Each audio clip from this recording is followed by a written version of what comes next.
We're going to talk about the other offshoot of Castle Panic, at least around this time frame, and that was also produced by a different company. It was produced by the Op. Yeah, At the current time, it was USAopoly, USA. Yeah. and that was Star Trek Panic. They applied the Yeah. Star Trek IP to Castle Yeah. Panic.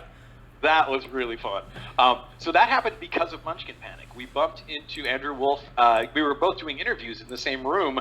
I forget now where it was. I think it was in Origins. And he came over, and I kind of knew him a little bit, but he's sort of like, hey, Justin, hey, you guys worked with Steve Jackson Game on Munchkin Panic. Yeah, and they had worked with SJ Games on a bunch of Munchkin stuff that they'd done. Right. And we kind of talked about, like, maybe we could do something. And like, I was like, yeah, sure. You guys have all sorts of neat IPs. Let's talk. As long as it makes sense with the Siege mentality, I'm up for whatever. And then a little while later, we got a response from them. We're like, hey, we've got something we might want to work on. Are you guys still interested? Yeah. And then a little bit of a break. And a little while later, like, hey, the thing we're looking at, it can't use illustrations. We'd have to use photos. Are you guys okay with that? I'm like, yeah. What is this? What's this going to be? Because we didn't know what the VIP was yet. And then we come back and it's the 50th anniversary of the original Star Trek. Would you like to do a Star Trek Panic?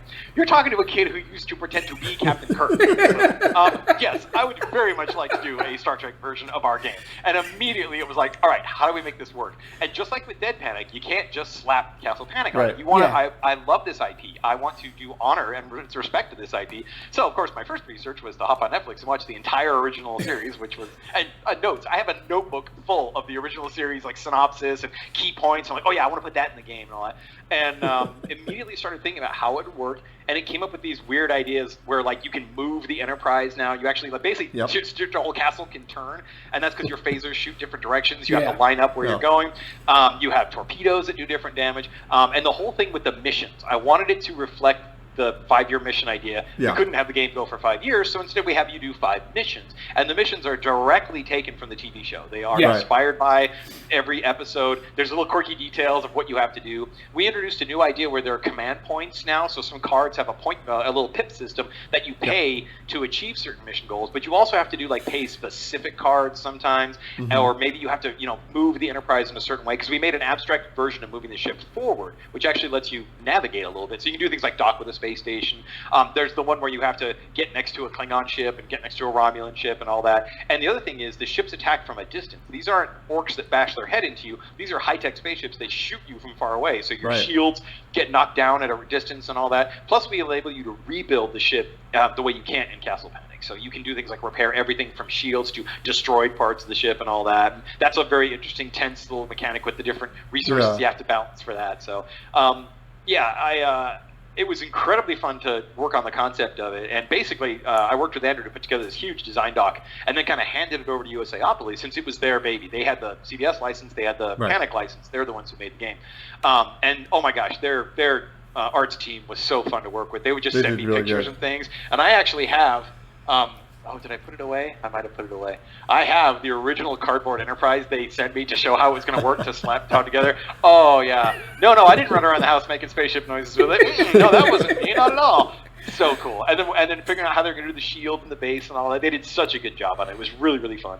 But it was kind of weird because it wasn't, once we, like, handed the design, it's not our game anymore. We helped with promotion and we got behind it, but it's their baby. So, it was an amazing experience to work on, and I hear from a lot of people that's their favorite Panic game, and I totally understand why. It is my favorite Panic game, and as well as it's my favorite Star Trek game. I've played a few, and this one really gives me that Star Trek feel, that tints that you're getting, and the fact that I hate that one, I think it's a Klingon ship or a Romulan ship, I can't remember, but it cloaks every other turn, so it's just like... And it magically moves when you're not ready for it, so you and hide. That took a while to get to work right, but that's one of the mechanics I love, too. And ironically, that's one of the things that I'm super proud of, is while we were working with this, CBS was super, super awesome. They had hardly any pushback. There were a few images that were tricky, because there's things with likenesses that have weird rights and royalties, and ironically, there isn't a lot of good... high quality assets from the original series. There's a lot of stuff that got lost.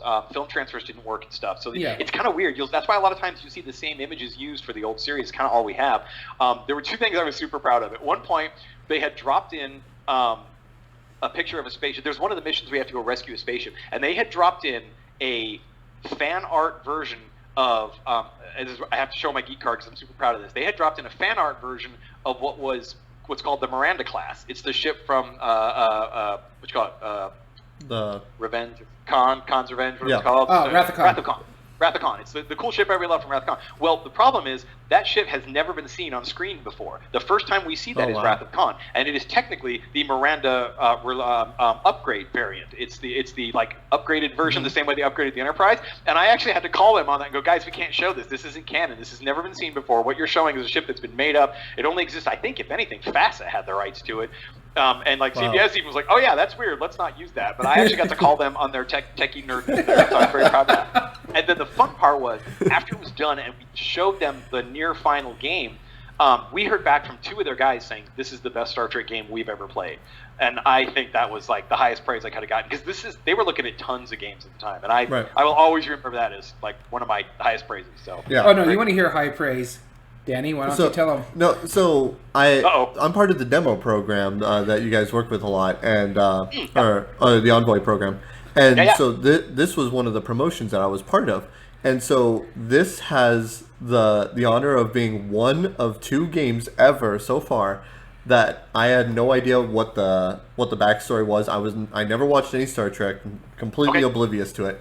Wow, all right. But I was like, okay, it references the episodes. I'll just watch a couple since it's on Netflix, just to see what it's about, so that way I understand the demo better. Right.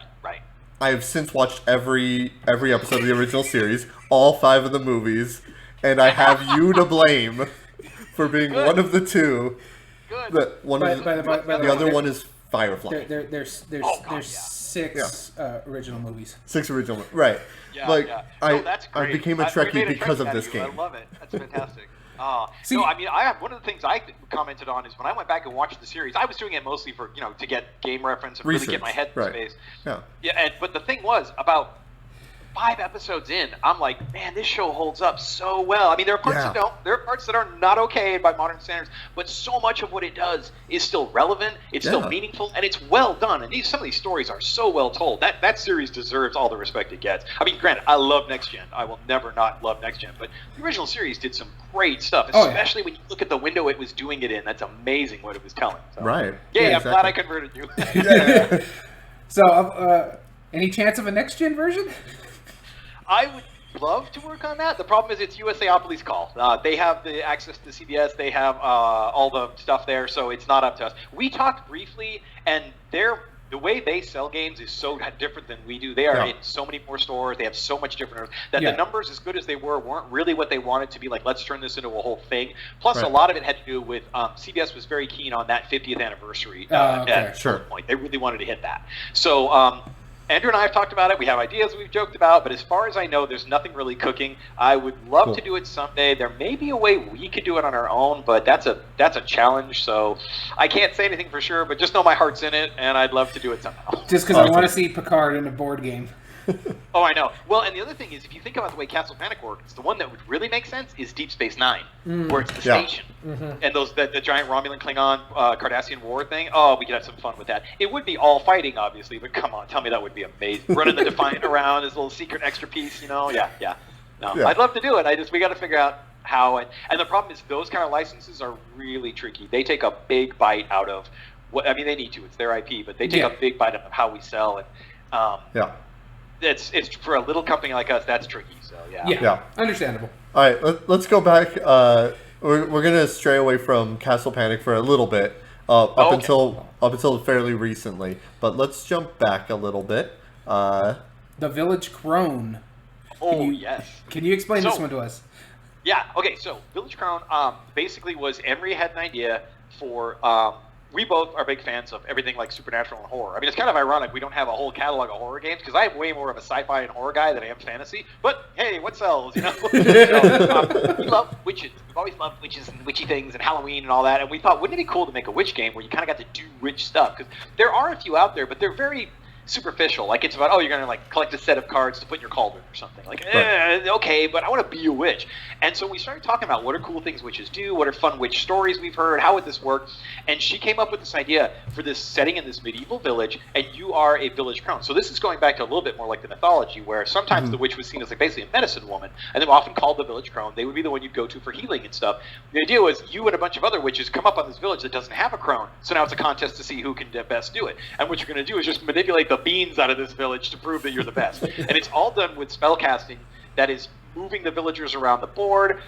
You're trying to collect resources that you spend to make these spells work. So the goal at its heart is to make 13 points. And because 13 is a scary number. And the points are done through witches' schemes. These are cards that are basically recipes of things you have to achieve. There's 1 point, 2 point, 3 point cards, and they get harder as they go up. They're more complicated. You achieve all these things on these cards through a combination of either moving villagers around, because one of the things you could do on your turn is you take the 6 game boards, you can move the villagers to different places, because sometimes the rule might be like you have to get the the blacksmith into the farm or whatever. And, okay, I can literally just pick him up and walk him there, essentially like willing him to do my bidding. Or I could like teleport him because I have a teleport spell. I could swap places with another villager if I want to do that. And those are all done with your spells. Your spells are done with resources. So you send out familiars like cats and spiders and bats, depending on which witch you are. You send them out to different locations to gather things like, and these are based on the old medieval ideas, not like Eye of Newt from Shakespeare, but like soil, flour, silver, fire, all that kind of stuff. And there's different places to get those on the board. You send your familiars out, you'll harvest those resources, and you wait till you're ready, and then you spend those resources in a certain recipe to cast a spell. And there's there's also an audio component where you get to say a certain little incantation to make it work. I remember that. And then your spell happens, and you do whatever it is. You can make people fall in love. That's a huge one. You can turn people into frogs, or from frogs back into people. And the fun thing about it is, this fun that also ended up being one of the issues with the game is I'm trying to achieve a certain goal. Like I need to get the blacksmith here. I need to turn the peasant into a frog, and I need to make the lord fall in love with the peasant or whatever it is. I got to figure out who it is. And so those are my goals. So I'm doing that. I'm moving this guy here. I'm spending the money to turn this person into a frog. I'm spending the resources to put these two in love. Meanwhile, you want to turn one of the people I'm trying to get in love into a frog. Well, you can't have a person love a frog. I have to have both be the same people. So I might have to spend my resources to turn him back into a person, then make him fall in love. It all depends on who's done what to who, because we're all having these secret goals, and many times they're going to conflict. Like, I really need the peasant over here, so you're going to be trying to teleport him while I'm trying to teleport him. So you can pay to block another witch's spell, which is expensive, but it might be that one thing you need to finally get that last thing in. So it's very... I won't say area control, because it's not like, well, there is an element of area control, and that only a certain number of things can be in a place, but it's this idea of you're trying to achieve secret goals, everyone else is trying to achieve secret goals. It's all very witch themed, trying to get these resources. Can you deny people resources so they can't cast the one spell you know they're trying to? Can you outspell them with the thing you're going for? It's really very clever. I think and it did pretty good for us at first. It's another one of those games that kind of had a peak, which isn't too unusual in this industry anyway. But I think part of the problem is if you read some of the reviews and stuff, you'll see people got frustrated that it was a little too easy to have your plans foiled. There wasn't enough you could do to really achieve your goals. And kind of that Bloodsuckers problem again of like, I want to be able to stop this. And we did put in mechanics for it, but they're expensive. Right. You have to pay resources to block another witch. Also, I think people didn't know what to do with this because it's almost like an RPG, but not quite. It's deep, but it's also not deep enough in a certain way. And this is another one where we've talked about making an RPG for the world because we put so much work into the backstory and why was what's going on and all the characters. So still one of our favorites to pull out every now and then. We will play that as a group or whatever. And the boards are modular, so you can build these crazy boards. Really proud of how that one came out. We love the artwork too. Alex Fernandez, he works for Steve Jackson Games. Have you ever seen Zombie Dice? He did the zombies on that. Yeah. He's the one who did the art for Village Crone too. Okay. We wanted him because he loves creepy creatures and spooky things, so we got him to do that. But yeah, that was one of those ones where got a lot of buzz going into Gen Con. Man, that was big. We actually were prepared for lines and everything, and ironically, that was the same Gen Con that Codenames dropped about 4 booths away from us. So the lines were for another booth instead of us. And I think actually that speaks to a little bit of a trend we saw. That was when the rise of the quick, fast game started. Right. And we had just made probably our beefiest, most Euro game, kind of like missed the curve there on that one a little. So yeah, I mean, still super proud of what it did. If I had a time machine, there's a few things I'd tweak, but pretty proud of how it came out and all that. And it did something nobody else has done. It's a very different kind of take, and it has its fans. People who love it are passionate about the game. Yeah, awesome. I don't know if you remember. So I'm going to skip to the next game right now. I don't know if you remember me yelling at you during one of the conventions. More than once, I think. In a friendly way, of course. You know. Yeah, exactly. Yeah, no, but specifically about this game, Here Kitty Kitty. Do you remember why I yelled at you for it? Isn't this the one where you were a dog person and now you had to buy a cat? Yes. Since then, we now have one cat. We've gotten another dog, thankfully. It's still 3-1 right now. But this still holds true that this is the only cat game in my collection that are exclusive, beautiful. because none of them are fun enough as themselves for me to justify it being cats. Everything else is just kind of like, oh, well, you have like cat pieces stacking, whatever. Like, I don't care. Like I'd rather it be buildings. This is legitimately a funny game. Right, and it's very cat-oriented. Yeah. This is a great example, too, of the thing we like to do where I don't want to just slap a theme on it. I want to hug that theme. I want to get in there and make sure that you know you are getting this kind of a game when you buy this thing. So it's really big for me. I love theme. I want my mechanics to feel also like you're doing the thing we're telling you about, not just, oh, I made a set. Oh, I put this down. I want you to feel like you're doing something related to the theme, and this one did really well. So, so this one's interesting in that Chris McCardle designed this one. She, at the time, was working for us as marketing person / customer service. We were good friends, getting along, doing all sorts of fun stuff, and she was a crazy cat lady. Self-confessed. She has called herself that many, many times.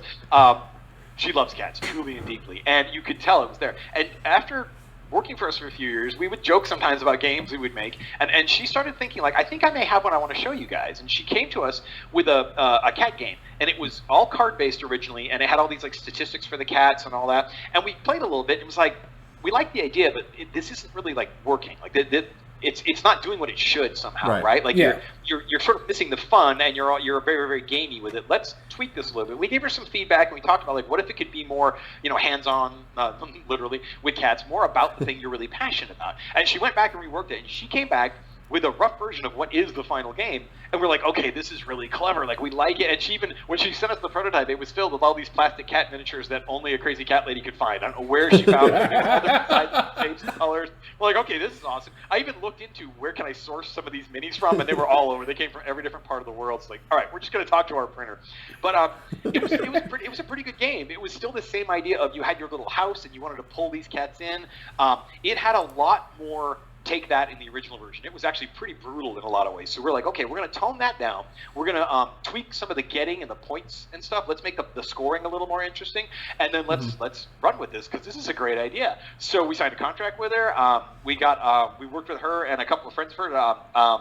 Tony did the art for it, another guy we knew through Chris and stuff, and then we just kind of went to town with it, and it was so fun to demo and play with. It was hilarious to see people be like, a cat game, I don't know, and like 2 seconds in, they're like, wait, I literally get to pick up this miniature and put it on my house? Oh, I'm in. Yeah. So I've played several cat games, and this is the only one I've actually enjoyed. Thank you. That was part of why we did this, because at the time, what was the Kitty Paw was big. Yeah. Kitty Paw. Exploding Kittens was later, I think. Exploding Kittens, yeah. And that was the thing, too. We're like, if you love cats, this is what you want. This is what the crazy cat people do. And, like, we want to make a game that's about that. And there have even been other cat games that I understand they're pretty good, but when I play them, I'm like, it doesn't really feel like a cat game. It's a game with cats is what you have. So, thank you. I appreciate that you guys respect that. That's part of what we went for. Another good thing for me is I get to play with cats without getting my allergies acting. Yes, exactly. They are hypoallergenic, as we like to say. And they're adorable. Those minis are really fun. We had those modded by another friend. And they're just super cute. And basing them on the art, too, was kind of fun, because the art is so 2D. It's like, how do you put that in the 3D? This is how you do it. You figured it out. Exactly. That's another great one at conventions. We put that one on a table, and people are like, what are these little plastic cats? I'm like, do you like cats? You'll like this game. It's like almost that easy. If you don't like this cat, or if you don't like cats, you'll probably still like the game, too. Yeah, let me refer you to a friend of mine who now owns cats. Because So the next game on our list is one that I have not tried. I really want to. I've been trying to get him to bring it over to play it, and that's Dastardly Dirigibles. Yes, this one has a special place in my heart. Started out kind of as a experiment. Like, hey, could I do this sort of thing? Part of it is I wanted to make a steampunk game without going super, giant board, millions of pieces. Like, how can I make a light, quick steampunk game? Because the steampunk community and the gaming community, the Venn diagram on that isn't that big. So if I hit them with something really big and scary, they're not going to want it. But if it's light, quick, fun, and very, very pretty, we might have something we can sell to like new audience who hasn't played a lot of games. And I'm so big on gateway games. Like, yes, come into this world. It's fun. So I started working on that. First couple of drafts were not terribly good, barely playable. And I cleaned a few things up and started playing with the idea of, all right, if it's going to be beautiful, let's just make it beautiful. And the idea is take these beautiful steampunk airships viewed from the side, slice them up like they've gone through a slot machine, and then we shuffle up the deck like that. And you're trying to basically try and rebuild them that way. But the goal is everyone else doing the same thing. And then the mechanic that I came up with is this really clever idea. I shouldn't call it, but I call it sort of a reverse go fish. It's essentially where when I play a part to my airship, I will say out loud if it's like the nose cone or the tail or whatever, and everyone at the table has to play that part if they have that in their hands. Even if it means like putting down a card you don't want or kicking out one, it's going to suck. On the other hand, if you have a blank space and I call it tail and you've got a tail, great, you just played a card for free. So my turn may actually help you if I'm not careful. And then the deal is you score points by getting as close as you can to a pure airship. The more of the same suit you use, that's the ones you're going to score.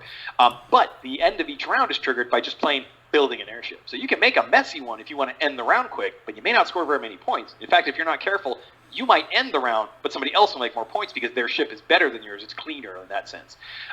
There's wild cards that you can use to kind of fill in the gaps. They're only worth 1 point instead of the 2, but they will help you patch it up. And then one of my favorites is the muddle. You can try to make an airship because it's 7 pieces, 7 suits. If you can make an airship with 1 of each suits, no wild, it's worth like 15 or 20 points. I forget. It's a huge thing. Some people have done it. I have seen it pulled off, but I think I can count on like 2 hands the number of times it's been done when I've been in the room. And that's with all the demos we've done over the years. And basically, you score points once an airship is done, and then you play a total of 3 rounds. There are also little whammy special cards we give you that let you do things like blow up part of somebody else's airship, swap a part with somebody else, play another card when no one else gets to, stuff like that. There's all sorts of little secret things. But on its own, it's a very straightforward I won't say set building because you're building this thing, but along the way, that mechanic of when I say it, you play it is really interesting in how you use it. You can help somebody accidentally. You can really screw people up. When you play a certain piece is really critical, but you also don't want to get stuck behind. So there's a lot to balance in what amounts to a very simple card game. And the art is just gorgeous. I'm super proud of how the art came out on that. We actually had worked out a poster that was going to show all the ships in their full assembled look, because they're really gorgeous when you actually have them laid out. They're all golden filigree and stuff sticking out. There's one that looks like it's made out of iron. So yeah, they're just really cool. That is still one of my favorite games to bust out to people that are new to gaming, because it's so easy to explain and get them into. And they're used to playing cards and stuff, so you don't even have to deal with like weird tokens they're not used to. It feels like like a classic card game in a sense, like a gin rummy or you know any kind of simple, easy introductory game. But it has a pretty neat theme, beautiful aesthetic, and it's incredibly fun. Not to put any bias on it, but this is probably one of my favorites of yours.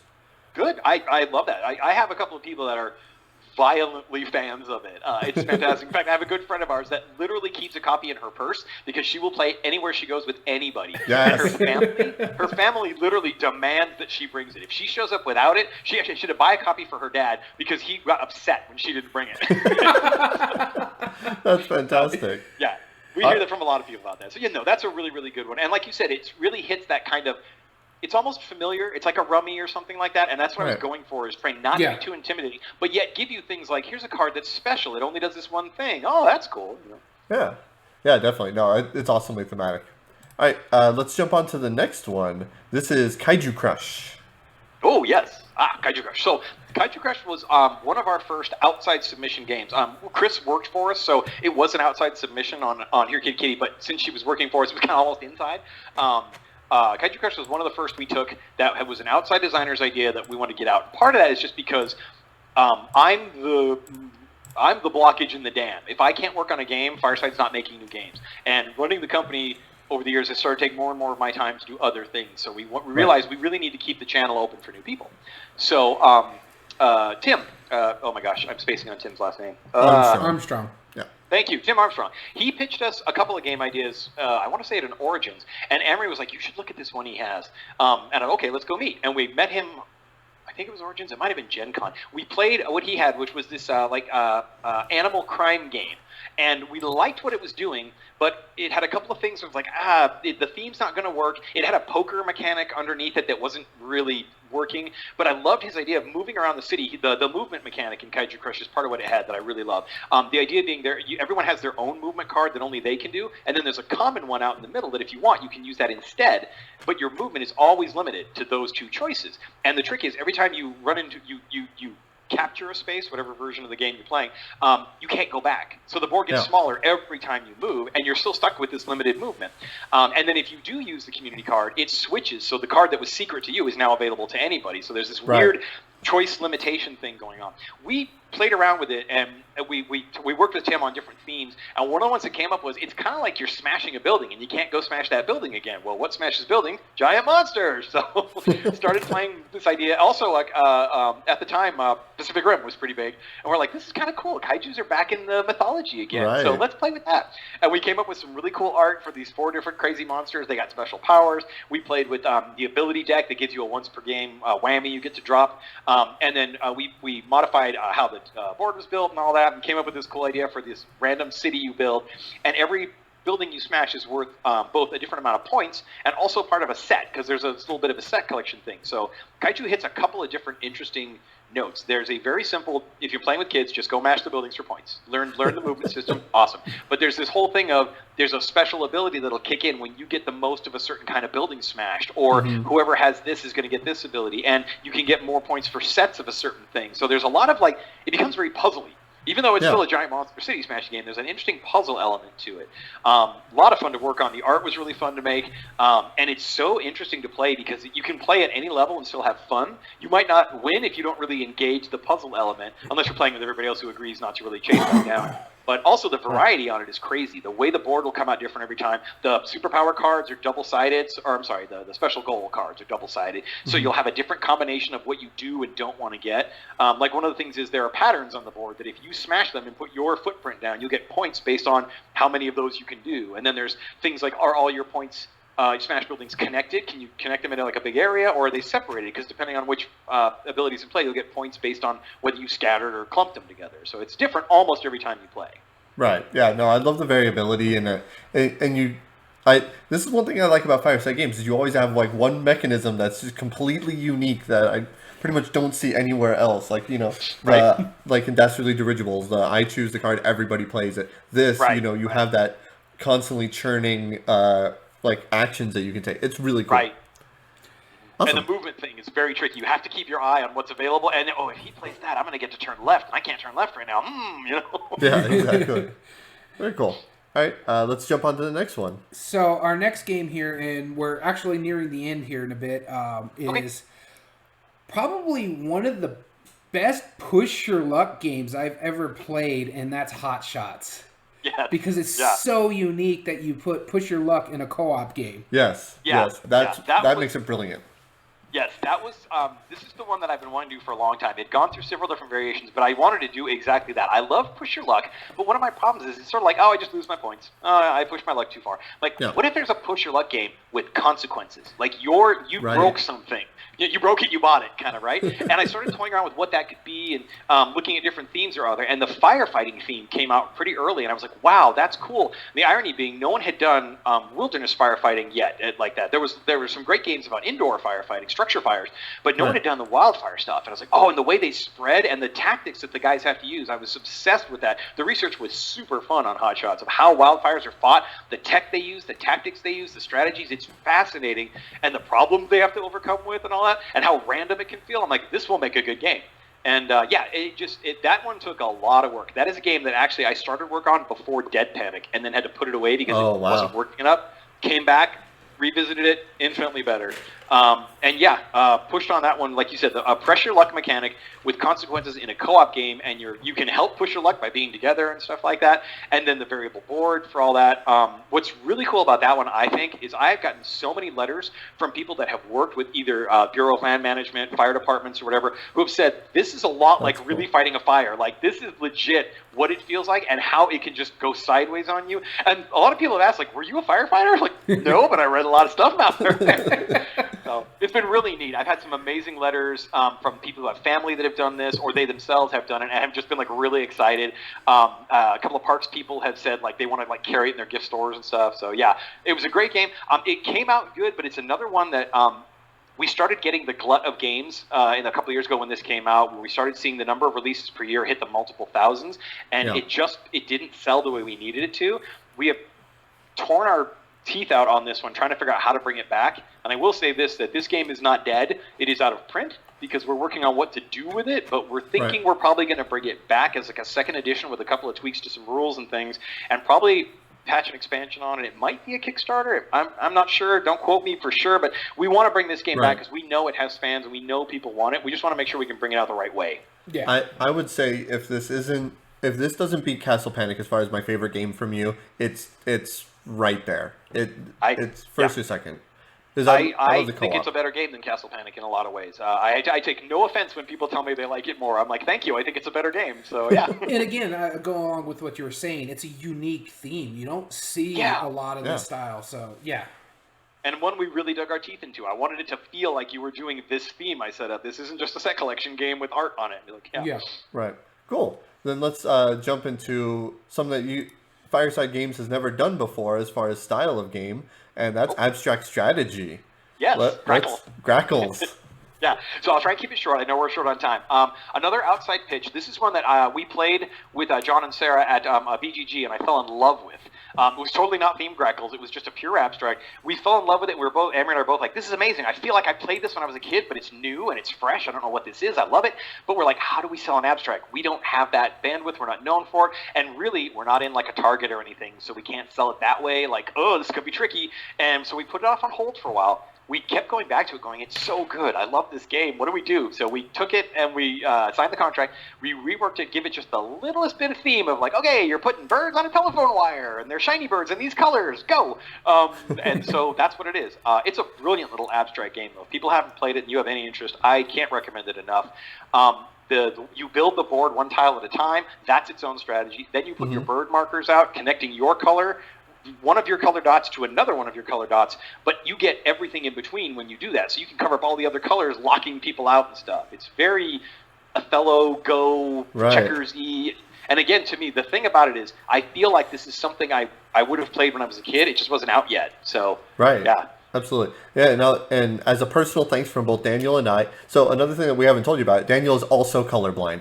Thank you for putting the marks on the colors on the board. Yes, on the little rings and all that. Yes, yep. Thank you for that. That's just you're quite welcome. Yeah. We try. We really try.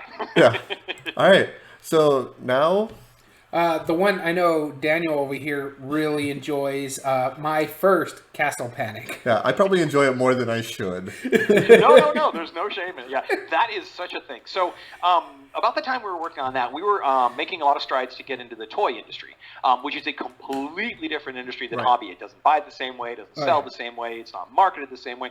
And one of the things we realized is as family friendly as our games are, they're too advanced for the toy industry. They're too much. They're too gamey. So we started looking at, well, what could we do? And one of the things some people have talked about, I have a lot of emails from people saying, my kids love playing Castle Panic. I wish that they're too little, though. All they can do is kind of hold the cards, and I can point to the colors, and they get it, but they don't really get it. Wish there was a way they could play it. We've talked about like making it, well, you can take out these rules. We started toying with, what if we made a kid's version? And also, there are some really good kid games coming out. I started looking at some of those because we have some nephews, nieces, and godkids that were like, we should play with them, and some are good. Some are not, and I was like, we could do better. I think we could do better. And I started toying with how would we do Castle Panic as a kid's game, and it basically took about a week to go. I think if we did this and this and this and put these here and made it shapes and boiled it down, we're like, okay, what we got is a preschool game. So, this is a company that didn't have an abstract game, primarily exists in the hobby space. Let's make a kid's game. How's that going to work? We're like, well, we can probably use it to get some traction in toy. It will probably die in hobby. We're like, this game will not sell in the hobby market, but we'll try anyway. Okay, let's just do what we can. And we talked to a few retailers, and they were like, I might sell a few. Like, yeah, that's what we figure. Okay, well, let's give it a shot. The good news is it's not a super expensive game to manufacture. We can do a low print run for the first run, test the waters, see how it goes. And we got a great artist, Cam Kendall, to do some art for us.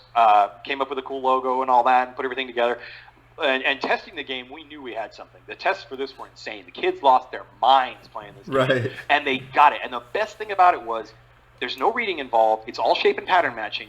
So you can teach it verbally. You never need to read the rules once you've been taught. And we saw little kids, I'm talking like 4 and 5-year-old kids, basically play it, go grab their friends, bring them over, teach them how to play. And it's like, this is perfect. This is what we wanted. You didn't have to have mom and dad be there all the time. If they want to play, mom and dad can, and they won't gouge their eyes out. It's not Candyland, but it's like kids can play on their own. And the testing was like, yes, my kids not only want to play on their own, they won't let me put it away. And we're like, okay, sweet, this is great. And we launched it, and Hobby ate it up. Yeah. We were so surprised. Hobby stores have really embraced this one. I've heard from multiple retailers, it's their best-selling hobby game. So yay, and lots of adults like it, and we're really excited to see what else we can do in the preschool space because it's underserved. There are good game design ideas that haven't made it in there yet that we want to keep pushing on. So we're excited about that. Yeah, exactly. It's hard to make a game that a kid could play that adults would be willing to play with them. This really does. Yeah. So what is the recommended age range for this game that you would say? We recommended it 4 and up because in our testing, the biggest thing we found is most 3-year-olds just can't sit still long enough. They're still so high energy, they couldn't wait for their turn even. I have played, however, with a 3-year-old who was expert, knew exactly what she was doing, and was super calm, but she was definitely the exception. I also know that some parents, like, their kids aren't ready till closer to 6 or something because they just, again, the focus, the understanding of the strategy, getting it. 4 was what we found was the sweet spot for. We think they not only will understand it, but they can teach it to their friends. That's kind of where we put that. So. Obviously, everybody's kid's different, but I feel that's a pretty safe bet. And, we have people who are like, oh, my kids can play regular Castle Panic. Well, that's great and cool, but I know a lot who can't. So they have both now. That's always bothered me, like on Facebook and stuff like that. Well, my kid's playing Ticket to Ride. Well, good for your kid. What about Jimmy's kid over here? Yeah. And are they really playing Ticket to Ride, or are you helping them play Ticket to Ride? That's the big difference. Literally, give them my first, teach them once, you're done. They're going to do it. Yeah, I remember when this was in the playtesting phase, and I was a first grade teacher for a number of years, and so I signed up for, I was probably like the first enthusiastic email, like, yes, send me a print and play copy. I need to test this with my students right now. And so I brought it out once, and I taught it to, I think, 3 kids, and by the end of the day, everybody in the class, without me even trying, knew how to play it because they all it spread like wildfire in the class, and they begged me. They were like, "Please buy a copy when it's available, please, we want to play it again." I left it in the classroom because of that. Like my kids were about that same age, but poor them. They didn't get the chance. No, that's great. And I've heard that from so many people, family, teachers, library people, who are like, we can't put this away. Like, literally, they just want it on the table, and they're just going to come back tomorrow and play again. And the fact that they can do that whole, it's okay, new kid, you don't know how to play, I'll teach you. And they will. They'll teach you right, too. They're not going to, butcher the rules. Yeah. So, yeah, I'm really proud of how that one came out. And again, it was kind of a surprise. Like I said, we knew where it would do well. We weren't expecting to do this well over here. And yay for happy surprises. Right, exactly. It all worked out in the long run. Yes. And that comes to our final one, the most recent release. Stringamajig. Yes, our first party game. We're just breaking all sorts of rules over here. Now, this is one that when it was pitched to us, we were like, I don't know, taking a string and doing some stuff with it. But the designer had sent a video of playing it, and we watched him playing, like, that's hilarious. Oh my gosh, this looks so much fun. How do we do this? And we worked with him. We got a prototype copy, and we're like, this is great. We want to see that. We met him at Gen Con. He's from France, and we met him at Gen Con. We're like, okay, let's go ahead and play this. And within 5 minutes, we're like, this is ridiculous. How has this not been made already? Yeah. So for those of you who don't know, it's like charades meets a drawing game, but it's all done with a loop of string. So you have to use the string. You can't just charade it, but you can move the string around. You can pick it up and use it like a prop. You can interact with it. If you're really good at drawing, you might be able to just draw with the string, but most people need to interact with it. And people look so silly playing this game. It is ridiculous. And how creative people get with coming up with how to get this word on this card that has no business being drawn with the string, get people to guess that's what you're drawing. It's just fascinating to see it done. And it's been so fun to test, so well received. The only problem is we had this global pandemic that shut down not only the industry, but people being together in close proximity, people touching things. Guess what you need for a party game? So it's been a challenge. Let's just say sales are a little slow, but not surprising. The good news is everyone who's played it has pretty much been like, this is ridiculous, I love it. So it's there, it's got its momentum, but it just got launched at the absolute worst time in history for a party game to be launched. So. Yeah. Yeah. Well, I mean, it is unfortunate, but that is true. We have a lot of players. We got an early like print and play version of it, like with it was in his like a Ziploc bag, and I tested it at the shop, and people loved it. But what was great about it, and what makes it different, is the fact that string sometimes seems like it has a mind of its own. Like you move part of it, and like something shifts over in the other half of it. Right. Like, why did that move? Like, yeah. That's not part of my drawing. Don't look at that. But you move that part. No. Yeah, it's like you're you covering can't talk that part. too, so you just have to point and grunt. Yeah, it's like, no, don't, please. Yeah, and then so I love, like, it's such a awesomely tactile thing, which is different than like a drawing, but it has a whole new unique flavor.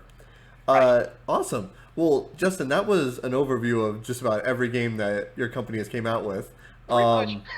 Is there anything that we should be looking forward to in the future that you'd like to share with us? I know.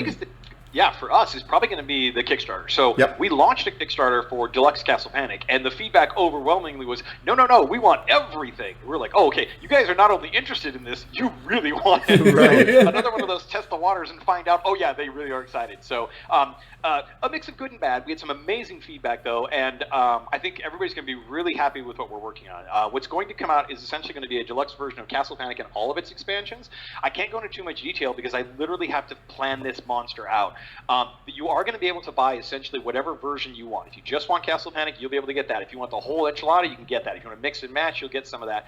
We need to break it down in a way that makes sense and doesn't destroy us on the back end with assembly and shipping, and also that makes sense cost-wise, because this is going to be an expensive one. Minis for every Castle Panic game.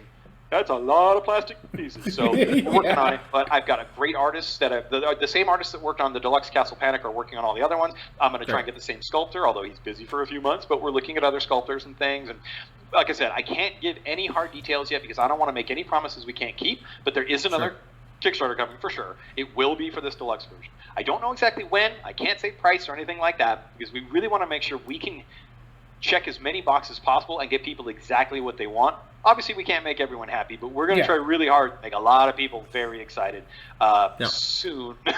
I don't know when soon is, but yeah. Hey, that's fine. That's my job for probably a big chunk of the year. We also have a couple of other games that we're reviewing and looking at. You might be familiar with some of that. And things that we just kind of need to get figured out in the pipeline because I'll be honest, between the pandemic and the stores shutting down and all that, the whole pipeline of everything from distribution to getting games in stores has just gone sideways. And development, it's hard to playtest right now even. Things like that. Like I have to do all my playtests. So everything is kind of in a weird on hold. And like I said, we just launched this party game that is probably going to need like a relaunch later. And we've got a lot of other irons in the fire for things we're working on. So everything's a little up in the air right now. But yeah, more games coming. I will say this, I am working on another Castle Panic expansion, which is also why it gets complicated to figure out how Deluxe works. But there is another expansion still in the works. We have several completely non-Castle Panic ideas out there. I can't say anything about the new one yet, because it's not hard. The only things I've tested have worked, but they're not the whole game. So. But we're not done with that game. It's just how to make it all go together is the hard part. Sure. And then, like I said, other games that are not. I am steering us a little bit back towards more co-op stuff. It's such a sweet spot for us, and I love it so much. And it's so good for getting any gamer in. I mean, unless you just hate co-ops, which I think that's much less of a majority than the people who like co-ops. So we have a couple of those, some of which I think are going to be really interesting if they work. I have to make sure they work still, but they're much more complicated. But like, let's just say there may be a spaceship type thing going on, and I'm not talking about Castle Panic either. These are totally different co-ops, completely unique engines. Because I just love it, and I have all these neat ideas for things I want to make my players suffer through. So. No, you're very creative at making people suffer in such a fun and unique way. Like, I mean, I'm not going to say any information, but I did play test a game a year ago at Origins, and like I know exactly what you're talking about. It was complete shenanigans, and I know and it was just fun like looking over at you as we all just sat back and you're just like, yeah, that's what I thought. There's a lot of them like that are like, okay, just make sure it's as perfect as it can be, but the refinement is tricky, and that's one that's really hard to play. The one you're talking about, try playtesting that remote. No. You have to be physically present. So no, there's no way, but no. All right, before we end this, is there any way people can get in contact with you to like Twitter, anything you want to add? Right? No, we're hiding in a bunker. You'll never reach us again. Okay. We're locking the doors. No, the easiest way is probably, if you have an actual issue, you can go to the website, firesidegames.com. We have a contact us link there. We are on Twitter, at Fireside Games. We have an Instagram where we post lots of pretty pictures. Facebook group, we're very active on Facebook. We find actually, percentage-wise, that's our biggest thing still, although Instagram is really big too for us, ironically. I would have thought Twitter, but so yeah, you can find us on any of those. We do have a newsletter too. If you're interested in getting kind of behind the scenes, a little bit advance notice, we send that out. We tried for monthly, but it's really becoming more when we have something important to say. The newsletter is very low spam, all meat, and comes out kind of monthly, maybe-ish, if you want to know what we're working on. That's a free thing to sign up for. So awesome. Nice. Yeah, I hope this was as enjoyable for you going back and looking over the past 11 years of games. Seriously, yeah. And how you've been fun. It's always good to talk to you, man. Oh, I appreciate that. Thank you. That was completely unneeded. No, don't stroke his ego. I have a hard enough time bringing it down. Just making it worse. Yeah, no, he does a good job of bringing it down. No, thank you for being part of the industry. This has been awesome. We love looking back at your games. I think I think I've played every game of yours. I'm pretty sure. I think you have. But you haven't yet. Yet. And we're gonna fix that. I think you'll really dig it. Yeah. Awesome. Well, Justin, thank you so much for being on. Hang out with us for a second. If you want to watch the recording of this later on, you can always watch us live for our episodes of Everyday Board Games, the podcast, twitch.tv on Monday, Wednesdays, and Fridays, normally around noon Mountain Daylight Savings Time. We re-upload on our YouTube channel, Everyday Board Games 2020. You can find that on YouTube, as well as the audio version on Podbean at Everyday Board Games 2020. All right, and if you'd like to get in contact with us, you can email us at everydayboardgames2020@gmail.com. And with that being said, I've been Daniel. And Daniel. And this has been Justin joining us. Thanks for having me, guys. It's been a pleasure. And this has been the Everyday Board Game Podcast. Have a good one.